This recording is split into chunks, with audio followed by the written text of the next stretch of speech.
Hey guys, how are you doing? This is Zed from Zed Outdoors and I hope you're having an awesome day. So today I've come down to see a friend and full-time craftswoman, Raleigh Klotzek, who is one half of Wild Crafted Workshop. Raleigh originates from the US, currently living in Sweden, and while she's traveling here throughout the United Kingdom, I've managed to grab her and film this video of what you're about to see. Now in this video, what Raleigh is going to be showing is her process for making a turkey wing broom, like this. So, without further ado, I hope you enjoy the rest of this video.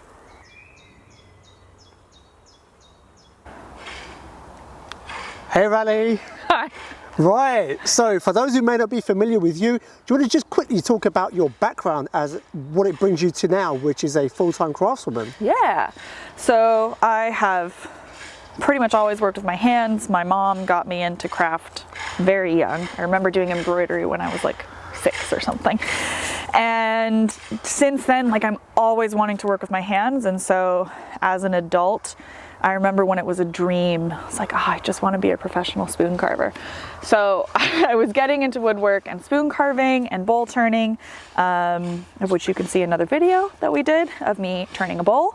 And then 3 years ago, more or less, I got into broom making, and it's been a really nice complement to the woodwork that I do. It's a different style of craft, but it's still making beautiful handmade items, which is, or like beautiful handmade items that you kind of use every day. I think that we're in a culture of now mass production and really cheap wares and things for our houses, and making things that last a long time and look really beautiful is really special and important to me. So that's a bit of why broom making and spoon carving, bowl turning, you know, the main crafts that I do, they all speak to me for that reason. And yeah, this is my full-time work: teaching, selling, making, designing, resourcing.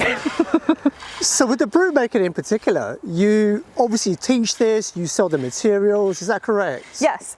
So with brooms in particular, I teach both like really short form courses, unrelated to woodwork. These courses can be done in 2 to 4 hours, up to a few days, depending on the style of broom. And so hopefully in future videos, we'll cover different styles. So teaching is one aspect, and then I also make and sell from person to person. I also sell to shops and businesses. So if you want a broom from me, sometimes you may be even able to find it in a shop that's near you, hopefully. Slowly getting into some more stores and such around the world. And then the other thing that we're offering is the materials so that you can make a broom yourself. We have kits that are available, so you'll get exactly what you need to make a few brooms, or you can buy the specific materials and stuff that you want or need to continue your broom making. So what broom are you going to be demonstrating in this video? So we're going to do a broom in this style. These are also the same shape, more or less. It's called a turkey wing. It's a broom that's traditional to the Shaker community, Appalachian region of the United States. So we're going to do this shape today. And I have a few different materials here just to show you some options. This is the typical broom material.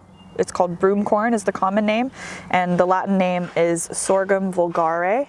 So it is not the same strain of sorghum that we have for millet and grain, but one that has been grown specifically for making brooms. And this has become worldwide a superior fiber for brooms because of the way that it branches out into all these little bits. So it's really effective at getting small dust and small particles in our houses and workshops and indoor outdoor spaces. You may even have a broom made out of this material in your house.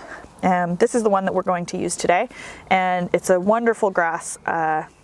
It's originally from Africa and now is very commonly grown in Mexico. It's also grown in Syria and Turkey and some other places as well, constantly trying to track down the spaces and countries that are actually still growing this fiber at a scale that we can source it. But it's not grown in Europe very much anymore.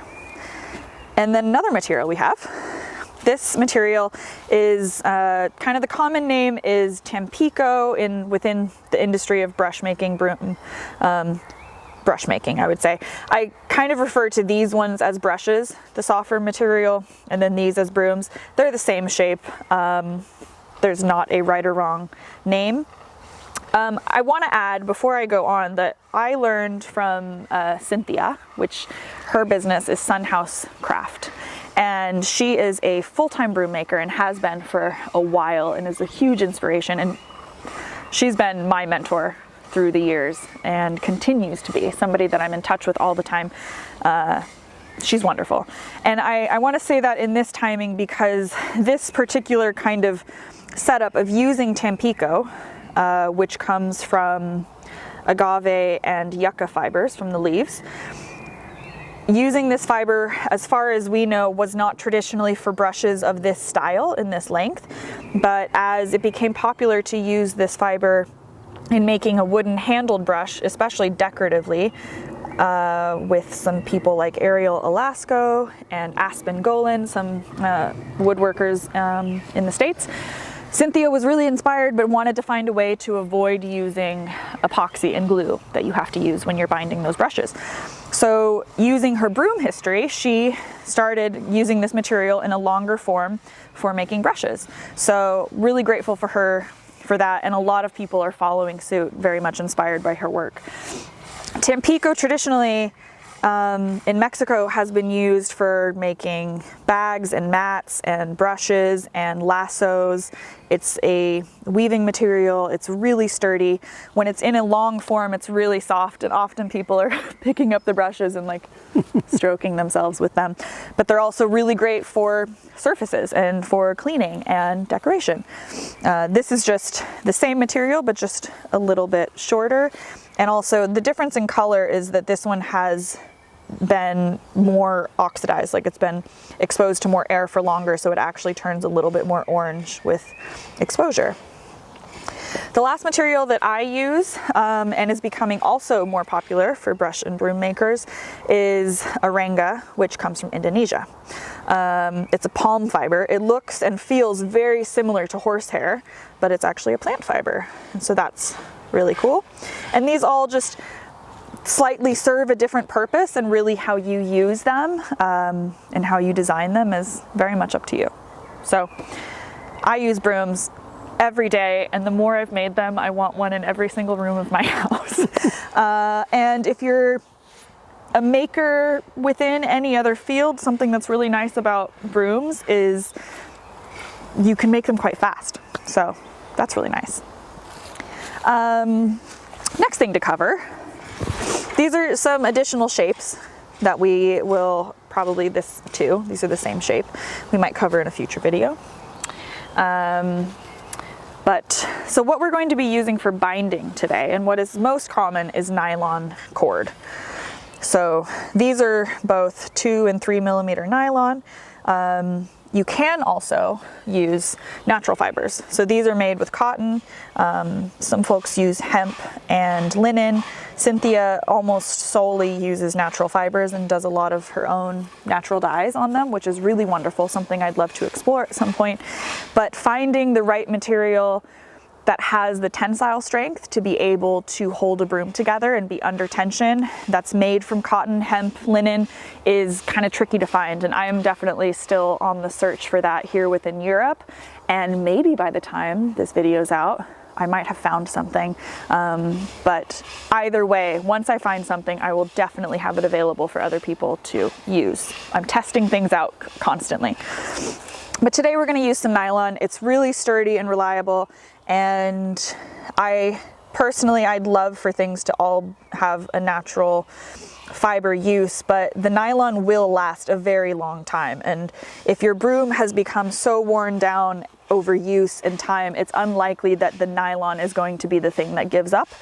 And if it does give up, then you can rebind a new broom, even with the nylon that you already used. So I think it has a really long life in this use, so I feel good using it.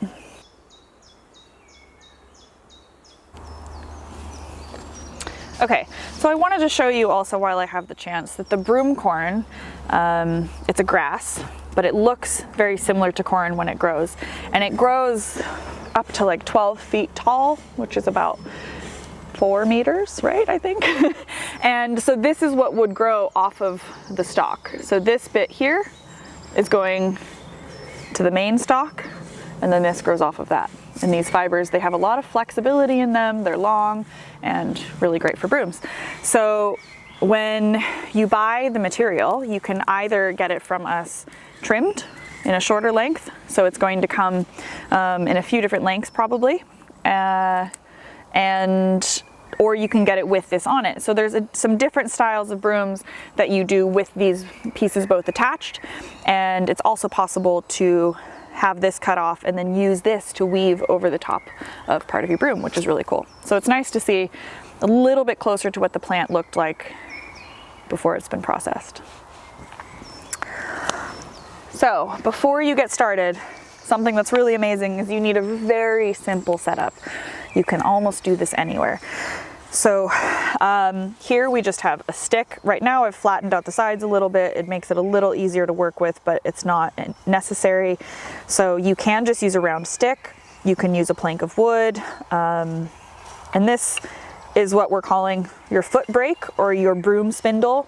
So this is going to be under your feet, and there are some more larger constructions that you can make that elevates it a little bit. There's quite a few options, but really what you need is something that can sit beneath your feet and you can have tension in pulling in. So your feet are active in this craft. Another thing that you need to get started will be some bit of nylon. And for a broom like this, you need about 4 meters, 5 meters, or 12-ish feet or so. So I typically take 2 to 3 arm lengths if I'm just doing one broom at a time. And a lot of that will depend on your design. So if you're doing something that is bound all the way down, you'll need a little bit more material. If you're putting gaps in it, then you'll need a little less. So there's not a super exact amount that you need. Okay, the next thing you'll need is some kind of sharp thing. So a knife or a pair of scissors. And I'll have this next to me ready for me to pick up and use. I want to have a little handle here so that I can hang it on my wall. And I often use recycled leather, things that I've gotten secondhand, or offcuts from other industries. And I've also used cotton. I've used pieces of the nylon cord that we're using to bind it. There's quite a few options there. I've also hand woven bands, which is really beautiful. Right now I'm just going to cut off a bit. There's a lot of room for design, and I think definitely with more and more people making brooms, there's going to be a lot more variety out there soon. But we're going to start with this shape. And before I start, oh wait, let me mention one more thing.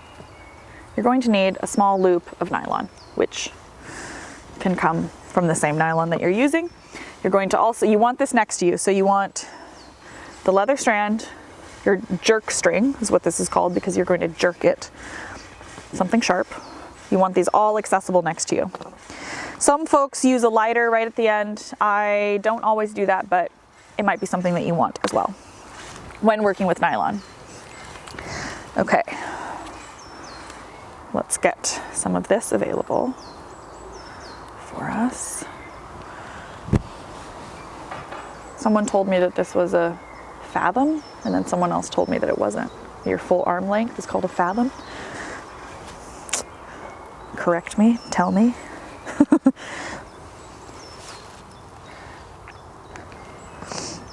I'm really excited to offer, as many colors as we can and different materials that people can use because it's really fun to play with and explore. That I just do so it doesn't come unbound. So I'm going to take my string. In this case, I have a hole in the middle. It's not entirely necessary, but it can be helpful when you reach the end of your string so that it doesn't spin under your feet. So nothing super special here. I'm just going to tie a double or triple knot. You can do more specialized knots or simpler knots. That, as long as you can tug on it and it's not going to come undone. Sometimes I'll do 3 or 4. If you've reached the end of your string, end of your rope, almost no matter what knot you make, it's going to be the weak point. I haven't had this particular nylon of like 2 millimeters or more break on me, but once or twice. And that was usually because it was on gravel or bricks or something. But when I've used other fibers, like natural fibers or thinner nylon or something, if the knot doesn't come undone, then it breaks right above the knot. So don't worry about the specificness of the knot, just tie it on there so it's secure. You can pull on it. So I'm going to wind this around. I'm going to keep it taut. This is a nice warm up for your wrists.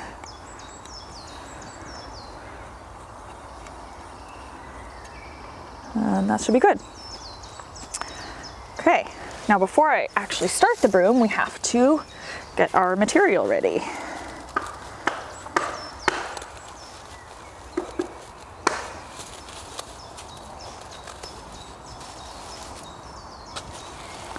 Okay, how much material you need is up to you and your designs, but I think, you know, getting something it also depends, yeah, it very much depends on your design, but an average broom is something that's going to be comfortable to hold in your hand.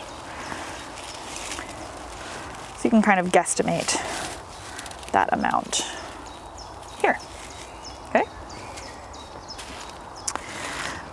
Set that aside. Okay. So I've brought the table a little closer to me so it's easier to work. I like to have the working surface that I'm reaching for on my dominant side.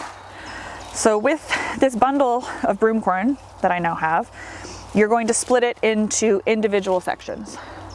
So in this broom, each one of these is an individual section.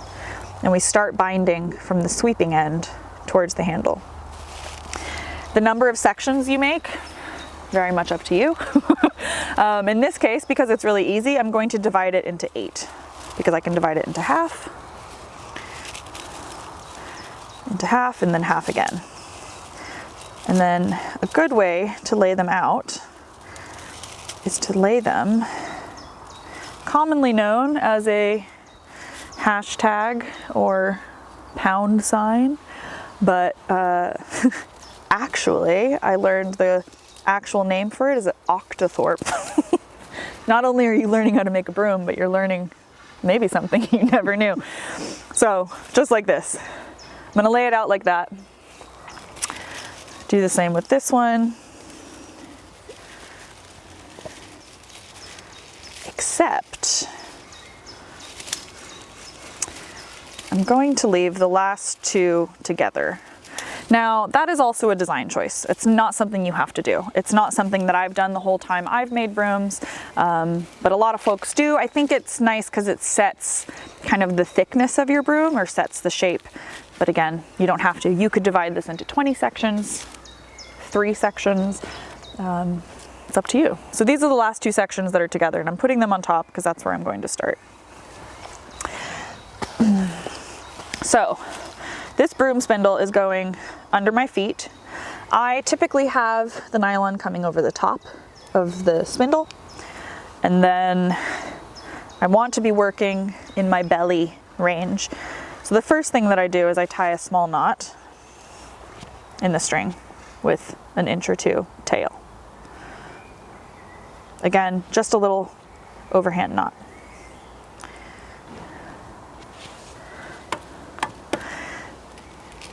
A lot of the ways that I do things may not be specifically the way that other people do things. It wasn't until I think more than a year into making brooms that I realized that Cynthia, who I learned from, did it differently than me. But it's all worked. And that one of those simple things that is different is I like to have the string between me and the broom. And so I'm going to be rolling away from myself. So the first thing you do, you're going to decide where on the broom corn that you want to start. In this case, I'm actually going to start a little further down because I want to make another little tool from the end of it that I can show you. Okay, so we're going to start somewhere around here. I'm going to take that knot that I made, just lay it in the bundle of fibers. I have the tail going in the direction I'm working. So in my case, I'm working from left to right. I'm working from the sweeping end towards the handle. And so this little tail is going towards the handle. I'm going to put it in there and then just pinch it. And if you can see, you can't see it anywhere. It's just coming out here. So it's not going through the broom. It's not peeking out. It's just laid in there. And the knot just adds a little bit of tension as you get started, as it's nestled in among the fibers, so it won't pull out. Technically, you don't need the knot. One of the most important things is binding over a little bit of tail. Okay, so next, most exciting thing is I'm going to start rolling away from myself. And I'm gonna do 2 or 3 wraps, 2.5 right now, and then I can pull tight. I don't want to pull tight right away because if I pull tight, the knot's going to spring out and then I'm gonna have to start again. A beautiful thing with making brooms, unlike woodwork and a craft where you're removing material, which is the rest of my work, is that you're adding material here. So it's like a different, I like the balance for my brain. And it also means that if something's not working how I like it, I can just unwind it and redo it, which is nice because with wood, you can't add it back. So right here, I'm gonna do 5 bundles. It can be 3, it can be 10. A lot of it is your own design choice. And then I'm going to take my next bundle. I have what I've worked with in my non-dominant hand, and I'm keeping this taut. I'm not holding it really tight and then keeping too much tension here, but I'm keeping it taut. If I were to make it really loose or need to move or something, I'm going to pinch it with my non-dominant hand. And if I pinch it there and put slack in the line, I'll be able to feel if it's moving under my thumb. You don't want there to be unintentional slack.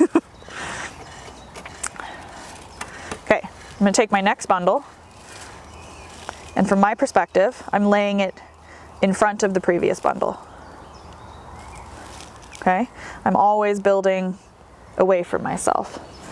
I'll be making something that looks like these stairs leading away from myself as I go. And my fingers are doing a lot of the shaping of holding it in the position that I want. The first 2 wraps on each new bundle, I do a little bit loose, make sure it's in the position. I can move it around and adjust it, and then pull it tight.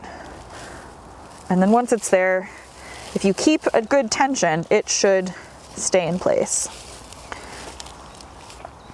Okay? Like a lot of crafts, the part that a lot of people find tricky here is figuring out how much tension they need to put in each bind, and also how they need to hold it for it to stay in place.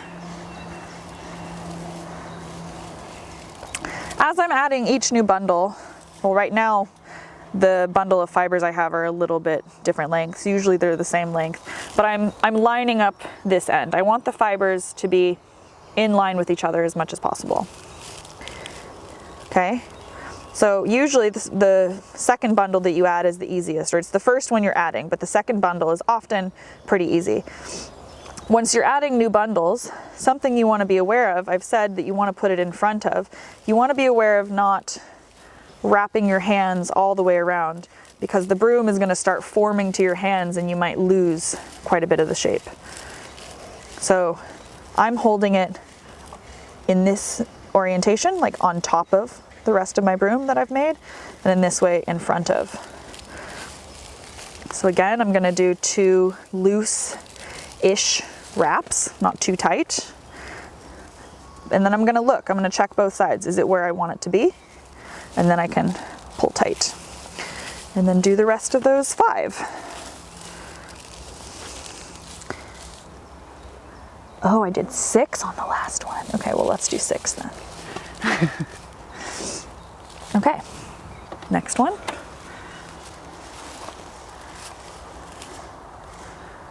And if you're going through and you're finding that one of the bundles that you've made is kind of, it's bigger than the last one or smaller, then you can adjust them as you go. You can pull a little out, you can add a little bit.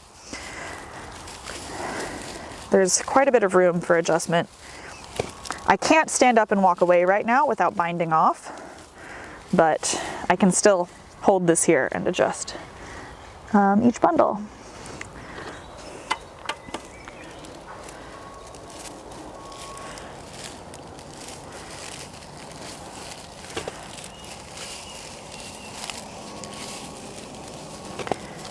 So every time that I release my feet in order to get some more string, I'm pinching with my non-dominant thumb back here, something that you can't see. I'm making sure that my broom is not going to come loose.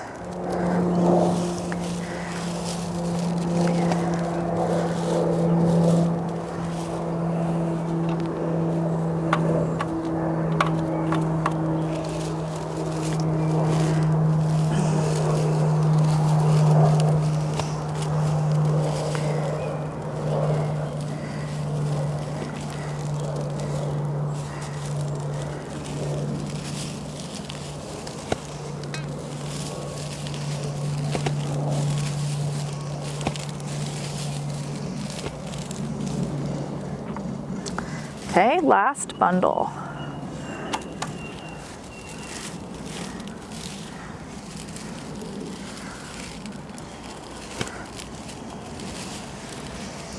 You know, the wider the broom gets, the more your hand is having to grip around and work with.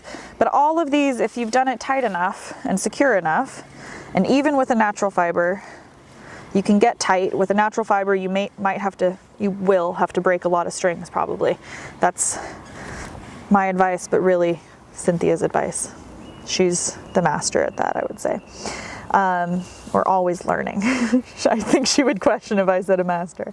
But yeah, you're having to deal with more here, but those should all be secure. And so I'm mostly focusing on this new bundle that I've just added. But I want to make sure it doesn't slip off to either side. Now it should be in place. Okay, so I might actually run out of binding material, but I think we'll be fine. And I would say that because I've bound solid all the way down. So this was just one way of doing this. You don't have to actually make solid bands all the way down. This is more of a modern approach. Traditionally, there would be these gaps going down each bundle, which maybe we can show afterwards. But here now I'll do that similar to this one. I'll do that on the handle now. And I'm just gonna do one little gap. Any little bits that you need to clean up, you can also do afterwards. You don't have to do now. So in order to do that, I'm gonna tilt my broom to just bring the fiber down a little bit. Say something about there, okay? And now, I'm not gonna make this handle go the full length. I'm just gonna give this one a short handle because I'd like to show how to make a scrubbing brush that you can make right here on the end. Here's an example, something we're gonna make on the end of that. So, since I know that I'm going to end soon, I need to plan for that. So before you're ending, a few centimeters, an inch, there's always more or less, you need to plan for your ending. So I'm going to take my jerk string, and I want the knot to be, in this case, working on a broom, towards the sweeping end. But otherwise, I want the knot going in the direction of the work I've already completed. And then on the other side, I just need a clear loop. You just want to make sure the knot isn't on your handle side or in the direction you're still working. So I'm just putting that under. I've just tucked it under and I'm going to bind over it. Here, I'm going to move it over here actually, or we're going to put it in the middle because I want to add my leather handle. So you don't have to put these in at the same time. You could go a few wraps ahead, put them separately. There's a few different ways to add your handle. You can add it on either side, or like this one, you can have it looped in the back, which I think is also really nice.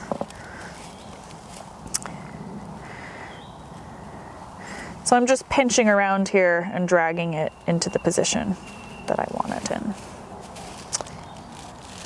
And then I can adjust it a little bit if I want. Looks good. Okay. So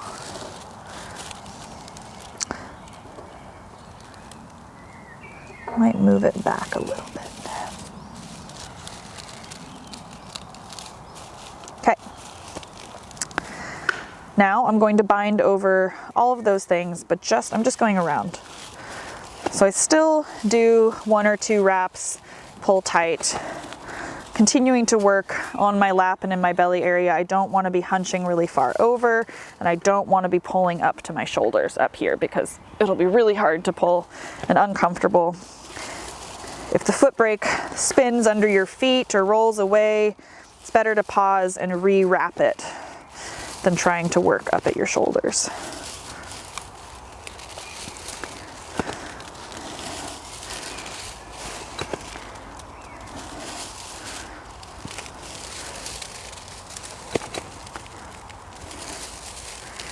Okay, instead of bending all the way down, I'm not going to do that. There's just a little bit left, perfect amount. So now I'm going to pinch with my non-dominant thumb, my left thumb in this case again, just before the loop. So this is loose. I'm letting it be loose to make sure that I'm pinching it tight enough. Because now what you're going to do is cut about 2 inches down or so. Oop, need to sharpen my scissors. And then I'm going to feed this through the loop. You can see that. And then I pull. And that's it. Oh, wow. So fast. The tips of my scissors are sharper. I grabbed the dull scissors, not the work scissors. Okay, so there's a broom. It needs to be trimmed, but that was really fast. And if I wasn't talking, it'd be even faster. So before we trim though, something you can do, if you have long broom corn, depending on the size and shape that you want, you can make something like this. And it's better to bind this on before you trim everything than afterwards, so that you're not dealing with short lengths. So this is really great for cast iron pots, or also it's often used for cake testing. So you break off one of these, just like a toothpick, stick it in your cake, see if it's done, and this can just sit in your kitchen. Is that an excuse to eat more cake? Oh yeah. Oh yeah. You have one of these laying around, you're like, oh, I need to use that. So it's a little bonus thing here in this video, but it makes sense since this broom corn was so long to show you that. But in order to do that, I need some more nylon.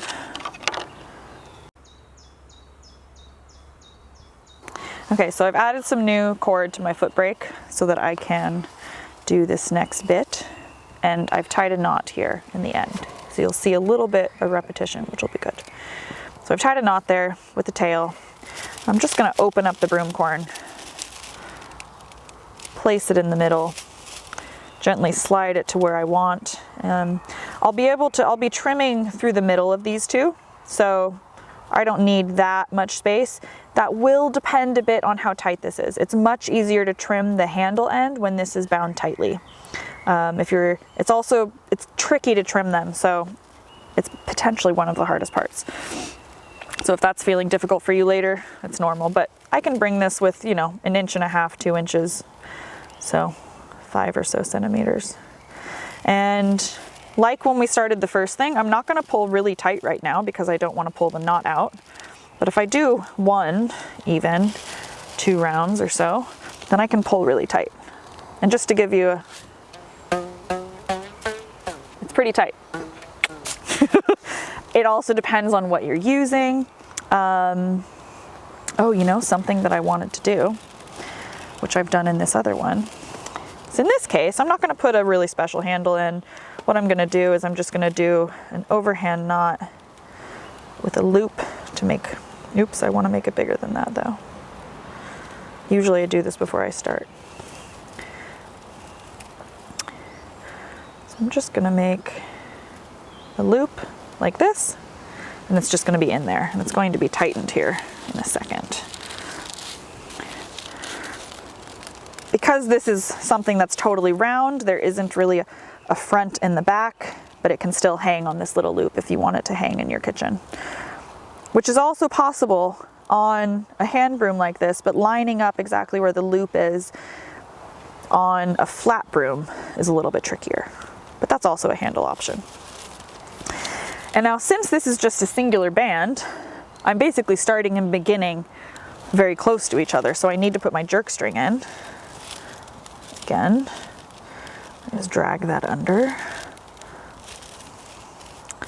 Again, I have the knot, this little knot, going towards the direction that I've already worked from, and in this case, the sweeping end. And I'm just going to bind over that.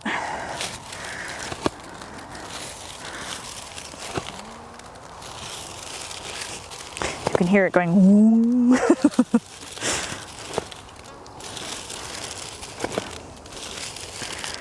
Every time that I come down here, my left thumb pinches to make sure that it doesn't go loose as I release my feet.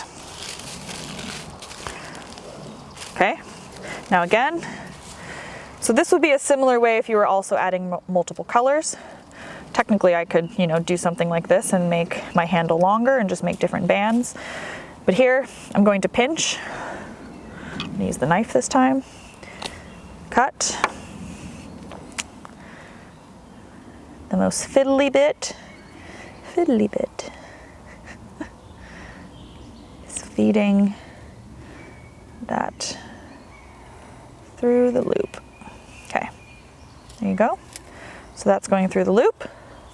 If you're having trouble jerking this string, straightening your arm is really helpful. It's like you're pulling a bow and arrow, but you just jerk it through. There you go. It's nice that lined up so well with my little handle. And then very carefully with the knife, I'm gonna trim that. Knife or scissors. You don't want to sever any of that. And there we go. So the next step is trimming and a little bit of shaping here. So the fan shape that you get on the broom, a lot of that has to do with the tension that you may have, or that you need to have, holding your broom together. The more sections you have, the wider it may be. But you can also do some shaping afterwards. I can grip it here, and I can grip here and push, and I can push and pull and open it up. Say you wanted a very open broom. In this case, it's a little less practical maybe because there's kind of some gaps in there, but you can manipulate it quite a bit. And I think decoratively it is very pretty when it's really fanned out. On this end, I'm just gonna trim it with a pair of scissors. So I often kind of hold it close together, just give it a little haircut. Or you can leave it wild. Both is fine. I usually pull it together like that, give it a haircut, see if there's any bits strangling about, and there you go. And then on this end, we're going to use a knife. Now, if I hadn't bound this right here, and also even though I have, let's just see, let's try. So I can, if you've done any carving, then this will be an easier way, but I can essentially just cut into here with my knife. So I'm holding this knife and even anchoring it on my left leg and just slightly pivoting it. Just gonna cut all the way around.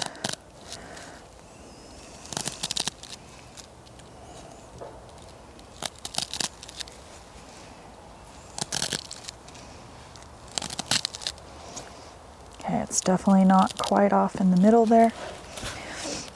But here I can even come in from the other side. Something that I personally think of avoiding, since I'm a carver, is I don't want to sit here and saw at it.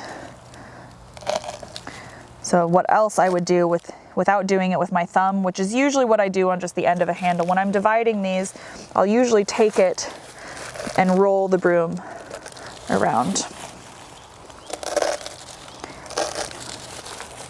Make sure your handles are out of the way.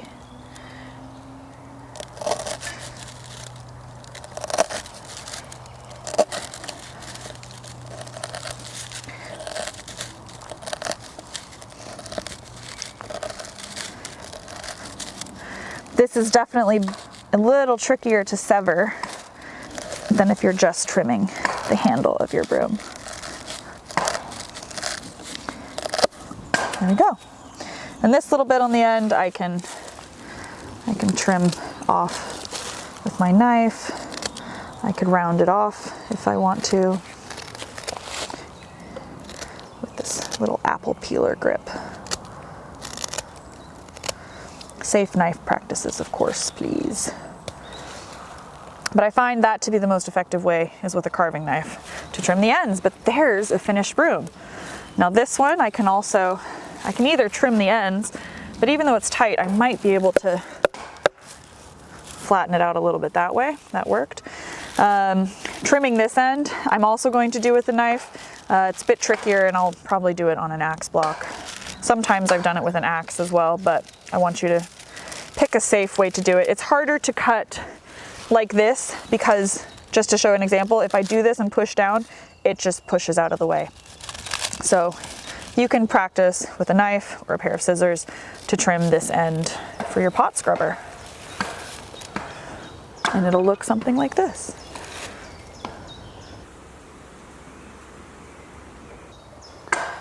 So Raleigh, thank you so much for showing welcome. the process.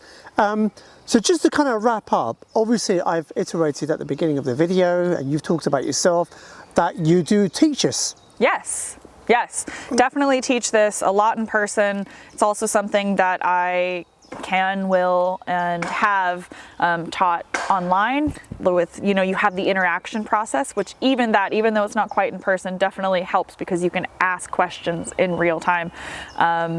So in all those ways I've taught, and I've teach in Sweden, different places in Europe, and then also every time I go back to the States, I pretty much teach up and down the West Coast if I can. And potentially other places too. You can get in touch if you would like to bring me out or something. Open to the idea.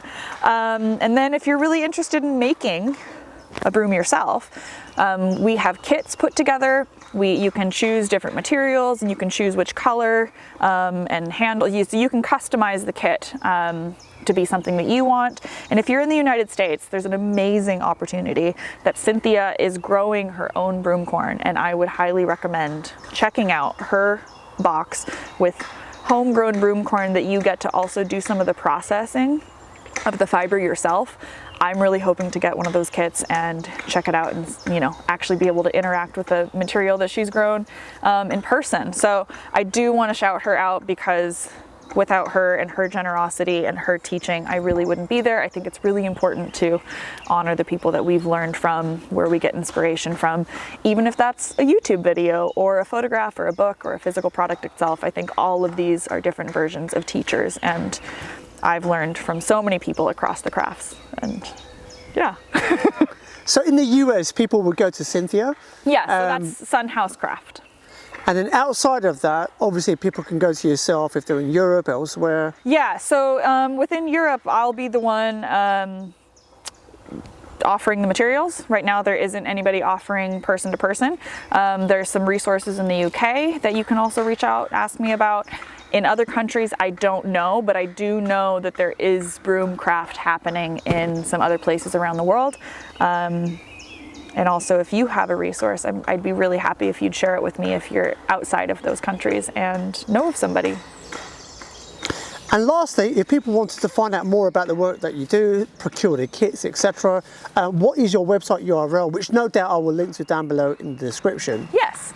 So if you're interested in kits, materials, tools, workshops, etc., that will be found at wildcraftedworkshop.com. That is also the same on Instagram. And our finished pieces, particularly a bit more of our high-end offerings that we sell in shops and things, is wildcraftedhome.com. It's just a slightly different aesthetic and brand on both of those, but Wildcrafted Workshop, you'll find tools, resources, information, kits, all of that. Raleigh, thank you so much once again. You're welcome. So there you have it, my friends. That is a wrap for this video where Raleigh Klotzek kindly taught you how to make a turkey wing broom and a skillet brush or a cake duster. We need an excuse to eat more cake.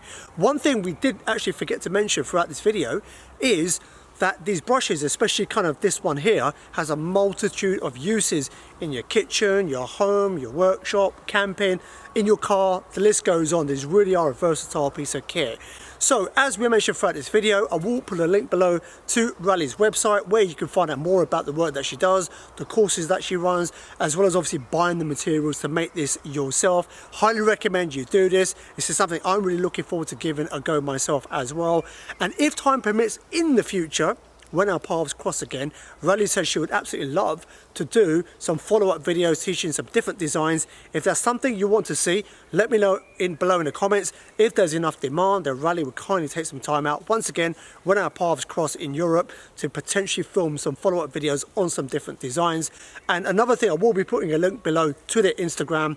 You can see the plethora of work that they get up to. I highly recommend you go check that out. On this particular visit to see Raleigh and her husband Oliver, who is also a full-time craftsman, we filmed a detailed video on Raleigh's process for turning a wooden bowl on a pole lathe, with a follow-up part 2 video where Oliver demonstrates his process for forging the actual hook tools using that process. If that's something you're curious about and want to learn more about, links to those videos will be down below in the description. So there you go, guys, that's a wrap for this video. Really hope you gained some value from this and you learnt a thing or two. I learnt a lot filming this. And as always, I hope whatever you're doing, you have a blessed day, a blessed week ahead. From Raleigh Klotzek of Wildcrafted Workshop and myself, Zed Outdoors. Peace out.